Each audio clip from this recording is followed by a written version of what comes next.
With our very good friend Brent Hubbs of VolQuest's on 3.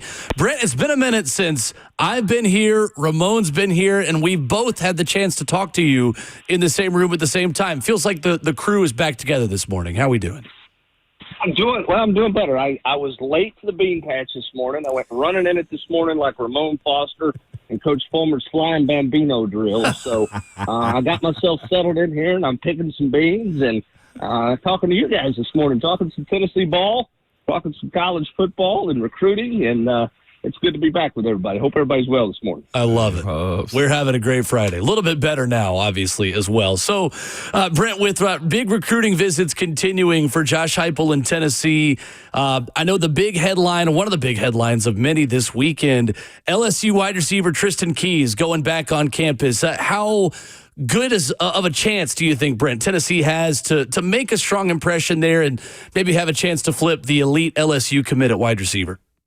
Well, I mean, they're obviously getting him on campus, and he's been here multiple times. He surprised everybody by committing when he committed, and everybody knew he was going to take all of his visits still. So it's not a shock that he's coming to campus. He's clearly open. I think having Faison Brandon here, the quarterback, the two know each other well. I think having him this weekend to help recruit him is a good thing as well. They've got a chance. Is it a great chance? I mean, it's as good of a chance as you can hope for. I don't think he's ever been just a stone-cold, absolute lock to LSU. I think there's always been that possibility of a guy who could flip, and certainly Tennessee's been in it with him for a long time. So Tennessee's as good of a candidate to flip him as any other school in the country is.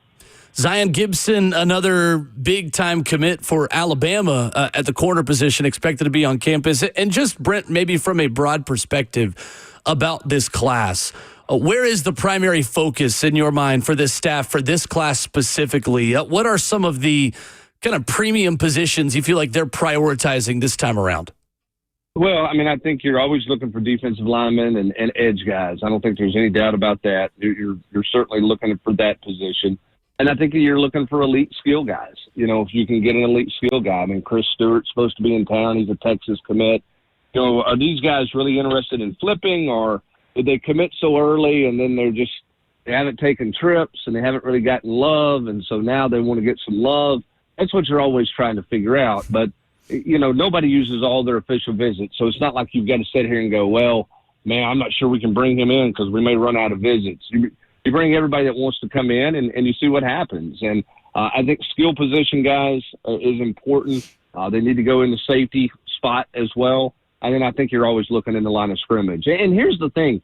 It used to be that when you look at a recruiting class, you say, okay, we need, 3 safeties this year, or 2 safeties, or, man, we're deep there. We only need 1 running back, or we only need 1 of this. In the day and age of the transfer portal, you really don't have that kind of number. Like, you're just sitting here looking like, okay, I mean, taking the best available. If we come up short of the position, we'll hit it in the portal. But we're going to take the best available guys out there because you're really not deep enough at any position with the way kids are moving around right now. We're joined by Brent Hubbs of VolQuest's on 3. Hubbs, man, we got us all in the party together today, man. Let's go. With that being said, man, Tristan Givens is an edge guy. It seems like Tennessee is going to try to be DNU, if that makes sense, man, with the talent that they're trying to get in. How are they sitting with a guy like Tristan Givens right now that's being recruited hard by a lot of folks? Well, Coach Chop's done a really good job with him. Got a really good relationship with him. I think that's got Tennessee deep in the middle of that one. Obviously, some schools have been throwing some NIL dollars and talking NIL. Now, what's those conversations like with the House settlement coming forward remains to be seen, kind of how everybody's going to play that. But I think that, this is a situation where Coach Chop has done a really good job recruiting him. And as a result of that, they're going to be in the middle of it. I think A&M is going to be in the middle of it. Washington's been there. I'm not sure he's going to go that far from home, Ramon. Yeah. I think A&M's the other school you're ultimately going to try to beat out for his services. Just to revisit a little bit of last weekend, Darius Gray, man, how did that trip go for him in a recap of the 5-star offensive lineman, man? I know Tennessee is very hard on right now. Yeah, it went well. I mean, it went as well as it could be expected. He is certainly aware of David Sanders and kind of David Sanders' journey and his path. Darius is going to be a guy who needs to add a little weight. He plays very much technique more than he just is brute force, brute size brawler. Now, Darius is an inside guy, and obviously David's an outside guy, but similar approaches to the recruiting process. And, we'll see. I mean, the question is, what's the price tag going to be on that one? What is that going to look like? He's at LSU next, but he's been to Tennessee a bunch of times, and I think Tennessee's put their best foot forward there with him. And him spending a lot of time with David Sanders last week was a really smart move by Tennessee, because I think the two personality-wise meshed well, because there is a lot of similarities to their journey and kind of who they are as players, and kind of the way they go about playing the game. And, he's looking at David. He knew David before David signed with Tennessee. I mean, David's 25 pounds heavier than he was when he got here, and is moving right on up to the 300-pound line. And I think will be somewhere between, 298 and 305 probably when fall camp opens, which is where he wants to be. And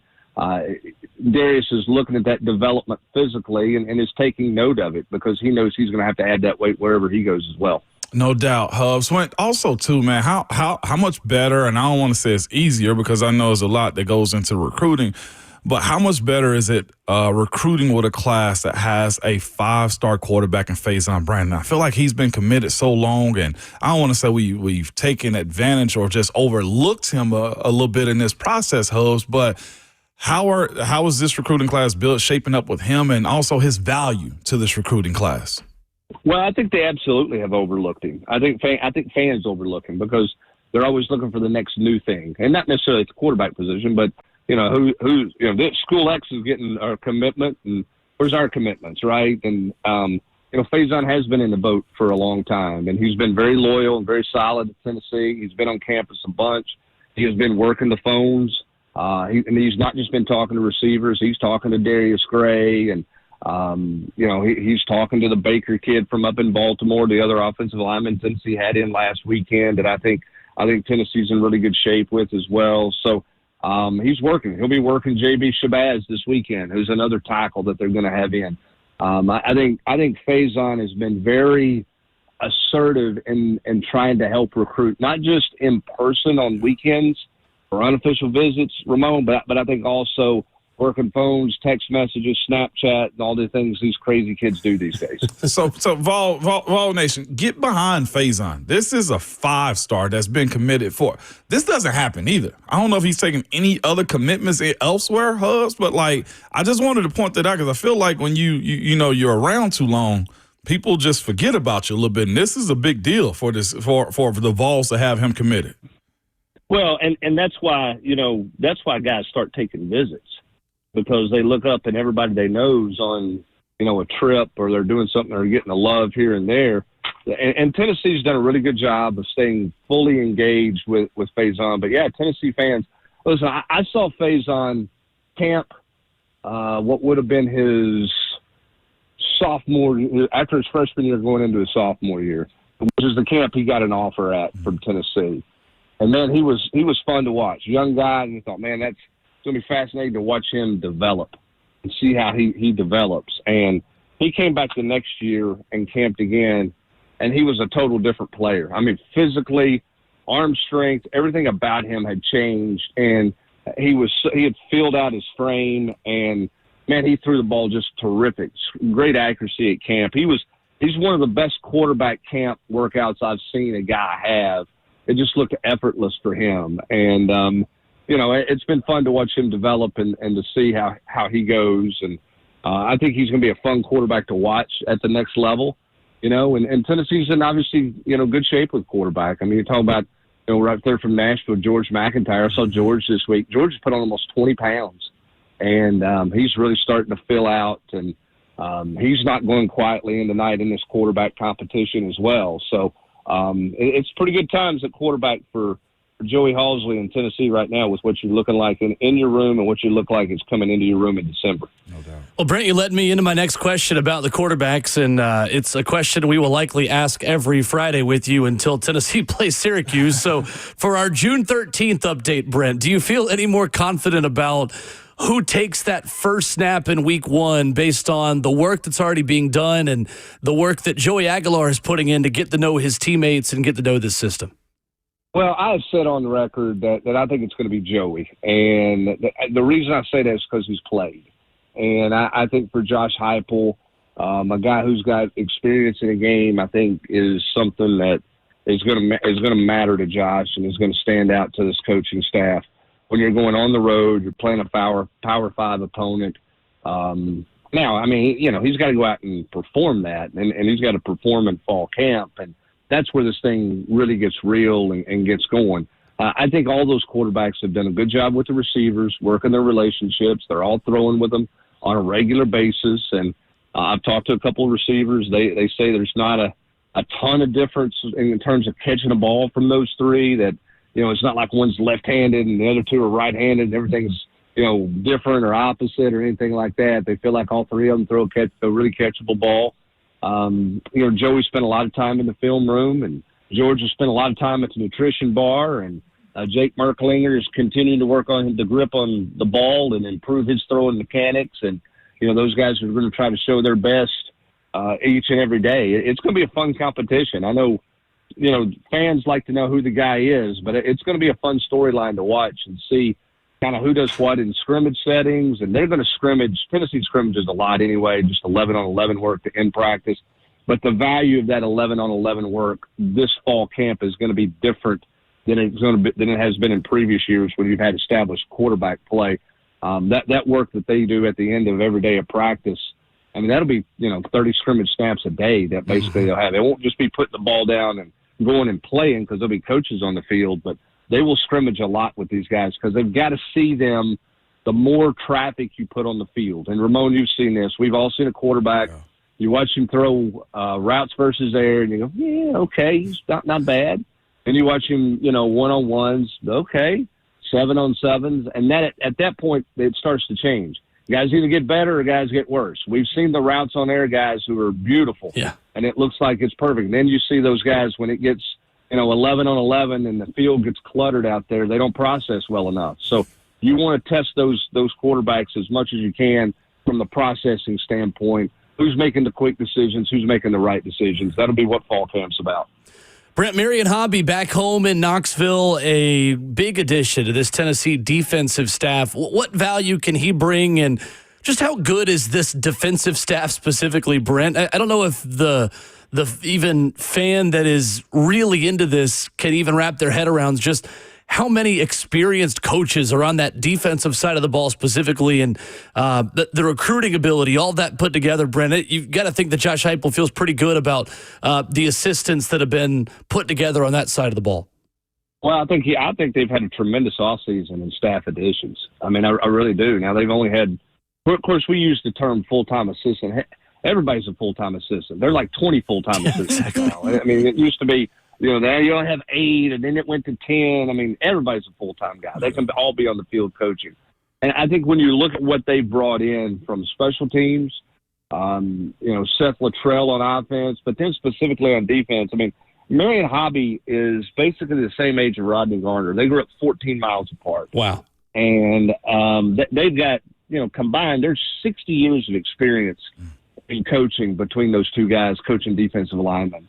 And, I think Marion Hobby coaching in the NFL, being a coordinator at different points in his career, recruiting ability, just the resume, just the wealth of knowledge that he can give when he talks to kids, I think is really important. Rodney Garner really wanted Marion Hobby to be a part when Robert Ayers left to go to Tampa Bay. That was the only call that was made was let's go get Marion Hobby. And, it wasn't a friend deal. It was, they're friends, but it was let's go get a guy with this kind of experience to help develop kids individually and as well as in a group. And then I think, I don't think enough people talk about what they did in the back end with Alan Williams, who was at one time a coordinator for the Vikings and then a coordinator for the Bears. He's coaching the safeties at Tennessee, and Tim Banks is being allowed to be a walk-around guy. Tim's never been a walk-around coordinator. He's always had a position group, and now he's a walk-around guy. You see him much more hands-on and getting involved in defensive line drills or linebacker drills and safety drills. And he's seeing it from a bigger picture as opposed to just the safety viewpoint and individual drills and things like that. So I think both of those hires on defense were really good pickups for Tennessee. And again, I think I hate it for young kids who are trying to get in the business because it's a little harder right now to get started because everybody's taking that analyst role and go get a retired coach or go get a coach who's in between jobs or a guy who's looking to finish out his career, who's got a wealth of experience, and go coach with them because it makes you a better staff. I think Tennessee's defensive staff is better going into this season than they were a year ago because of the additions that they've made. Hub, so you're expecting a lot from this fall. If I could just ask you that, man, is it one of the young tight ends this year, or do you see a guy just jumping out onto the scene like Joshua Joseph that can really take themselves to the next level? Do you have anybody in mind, man, before we get into the thick of training and putting a whole lot of muscle in men of summer posters and stuff?